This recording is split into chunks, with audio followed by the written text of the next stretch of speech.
अस्सलाम वालेकुम दोस्तों।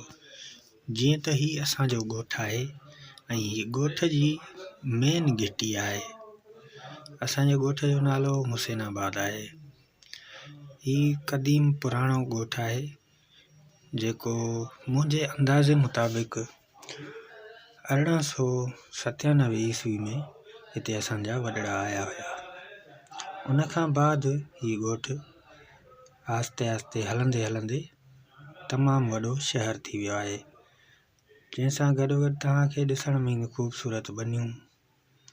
ही सरकारी स्कूल आहे, 12 स्कूल आहे। हिन में लेडीज़ पढ़ाईंदियूं आहिनि ऐं हिन में ॿारड़ा तालीम हासिलु कंदा आहिनि।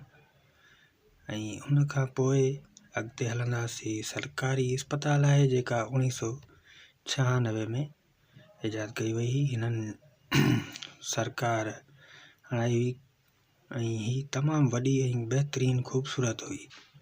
हिन वक़्तु ही बंजर लॻी पई आहे। थोरो अॻिते हली तव्हांखे हिन जो मंज़रु ॾेखारियां थो। हिन सां गॾु ही सुहिणो ख़ूबसूरत कणिक जो बाग़ आहे। ही आहे सरकारी अस्पताल। ही भरिसां हुन खां गॾु स्कूल आहे जेको काफ़ी पुराणो आहे।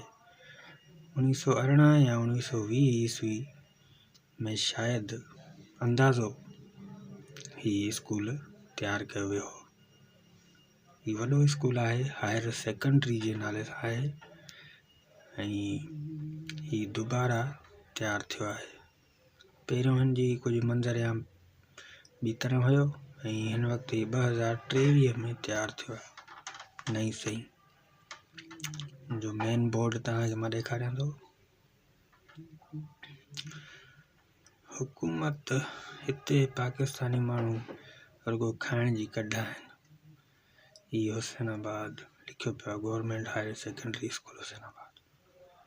उन खां गॾु ही घिटी आहे, मेन रोड, साम्हूं हाईवे आहे,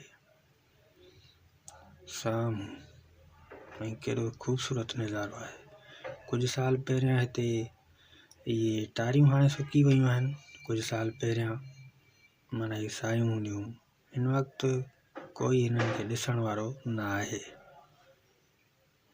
खजुनि जा दरख़्त बि जाम आहिनि हिते। कणिक, चौधारी कणिक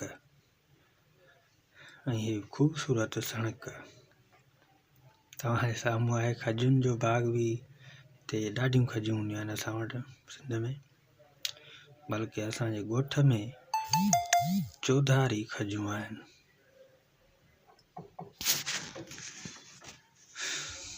हिन वक़्तु आउं रोड ते पियो वञां।